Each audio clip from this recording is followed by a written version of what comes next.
We will go to tip number 4. Uh, you can also use AI to give some insight on your images. And then, what are the chances of this image winning a nature photography contest? That's a prompt I thought of this morning when I was putting this whole thing together. Because this is important for a lot of people who are in camera clubs, and I've judged quite a few of them where you've got these monthly photo contests, and it's good to ask the same question we asked before, but in a little different way. What are the chances of image winning a nature photography contest? And so the picture I picked was this one. And this is one of my favorite quail pictures I've ever taken.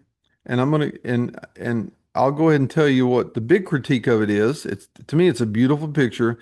It's beautifully lit. The background is perfect. It's eye level. This was taken at Redlands Ranch out of the blind. The bird was coming to the water hole to drink, and so I'm at eye level with the bird. Everything, the lighting, everything really checks the boxes for me on this. And so I use this as my example image. The critique is, and why this may place high in a photo contest, for example, but it would never win any of the big photo contests, is because it's just a simple portrait of a quail. The quail is not doing anything in particular. It's standing there with a good head turn, like a supermodel. The leg position's right. There's a lot of things that go into this picture, but for this to compete at a higher level, and I've never entered a photo contest, so I'm talking about something I really don't know anything about. But uh, if I was ever going to enter this into a contest, it would never place beyond a certain level just because it doesn't have that extreme action or some kind of dynamic action or any kind of action that I think it would take it. If I was judging this picture, I would judge it's a great picture, but if you got a quail, say, flying into the frame, I'm going to pick the one flying because it's harder to get, and it's just a more dynamic image than what this one is. So, with that said, I ran this. I was actually sitting at the coffee shop this morning waiting for some coffee when uh, I thought of this prompt, and then so let me change screens again. Go back to Chat GPT. I know I said I was going to use Google Chrome. The reason why I'm not using Google Gemini, is because I noticed it this morning that if you uh, if you ask it a critical picture about it, if you ask it a critical information about, how good would this picture do if I entered it into a nature photography contest, it's going to remake the picture for you and say if we can make it like this, it's going to do better. And Chat GPT just doesn't do that. So here's what I'm going to do. I'm going to add the photo again, go back to my handy dandy folder I saved for y'all on the desktop webinar. There's the picture there. I'm gonna upload it, and I'm probably gonna ask it. I'm gonna ask it in a little different way.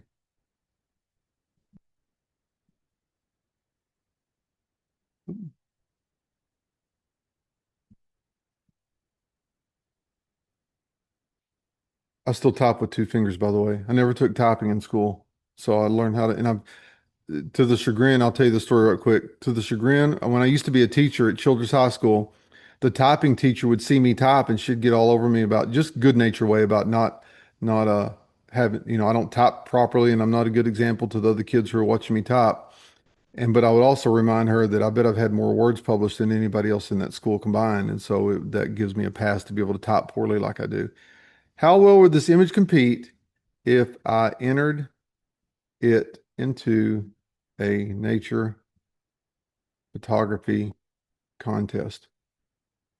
And let's see what Chat GPT tells us. Oh, I'm gonna stay logged out. See, it tells me it's just doing a constant thread of each prompt I give. It says it's a very strong image and stronger than the Longhorn. Uh, and it says it gives me a rundown of what it thinks. It'd probably do pretty good in a local camera club, a regional nature competition, strong contender, or it might win honorable mention. But the bigger the contest gets, uh, you can see top international competition. It has a solid foundation but it would need to stand out against extraordinary work where originality, behavior, rarity, and storytelling often become the deciding factors. So if you think about the big contests like the BBC contest, Nature Photographer of the Year, I think is what they call it, contest. Uh, it would not place well in that, even though it's got great lighting and all that, just because it doesn't contain the things it just told me about and the things that I mentioned to you before. Overall score 9.3 out of 10. It kind of goes down and breaks down the impact, composition, and then the lighting. See, I mentioned this before. Lighting, they gave it a 10 out of 10. It's exceptional. Background's a 10 out of 10. Oftentimes, I sound like a broken record if you hear me talk about enough, whether you hear me in person or, and I'd guess ask this question. That guest may be in the crowd today. They asked me we're in Costa Rica. What's the first thing you think about whenever you think about taking a picture of an animal? And the first thing I think about, or among the first, is what's the background going to look like? And I think about that all the time. That's so important to me. And I'm going to tell you why the background is important to me in just a minute.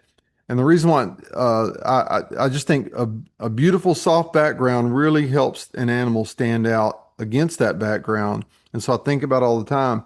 And many times we're not talking about this in the webinar, but just to give you a bonus tip.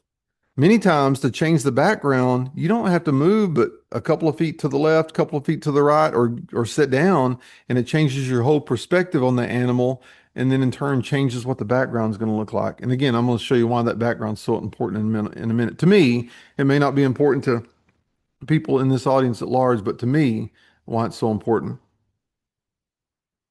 And then it gives me a rundown of the technical quality, and then it just talks about the subject and then the storytelling aspect, and then again where uh where I might can improve it uh from a post-processing standpoint. So it's giving me, I mean, and it's doing it for free.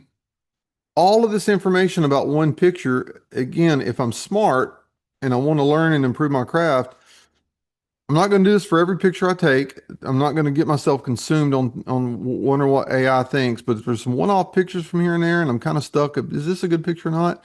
It might be a good place to go and just get some more thoughts about it. And again, any chance you can have about thinking about photography different that's going to translate to your performance in the field, it's always going to be better in the end.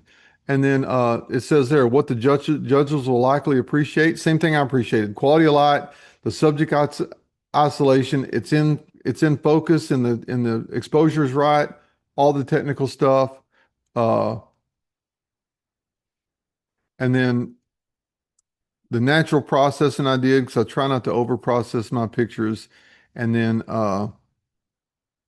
ultimately just all the good things it talks about the image, and then in the end it gives you a bonus if that were my image, which I guess Chat GPT says if it were mine I would do this to it. And so uh, again, that's another tip, I think, another prompt for you that if you do photo competitions, and I thought about this for a while, I don't guess photo competitions Uh, I don't think they care yet about if you just not, again, I'm not suggesting adding or taking away or doing something to the image that wasn't a part of the original image, but just as feedback.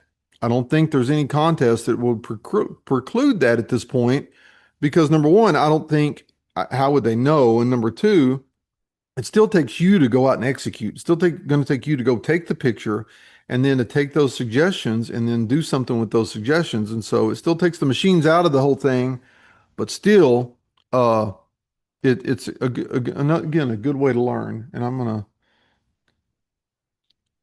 when I took this picture, I had people sitting in the blind with me, and again, part of a big part of what I still do because I love it. I still do a lot of magazine photography. In fact, when I got off this webinar today, I've got a magazine article I've got to write, and I'll be doing the pictures for that magazine article this week. So I still think in terms of magazines. That's my my professional career. That's what I kind of came up doing was magazine photography. So I still love doing it, and so I still pursue that. But the minute I took this picture, I just knew it was such a special pose. The light was so good. The background was so good. I told the people in the blind, it's like I felt like I was Babe Ruth calling my shot. And I said, you will see this on the cover of a magazine one day. And sure enough, because for me, that's always been I've had hundreds of magazine covers in my career. I still get a kick every time I see my picture on the cover of a magazine. That's my photo competition. The commercialization of photography is my photo competition because they don't have to pick me. And so the fact they do, and I've had so many covers. This is the end result. What this picture ended up being there was on the cover of a magazine called Covey Rise. And just it was in it was in the spring issue. So they do that magazine 4 times a year. And it's still a print magazine, and so that was in the spring issue, and it looked lovely, and I was proud to brag to the people who were in the blind with me when they didn't deny it, but I said that's such a special picture of a quail, it'll be on the cover of a magazine, so there it is.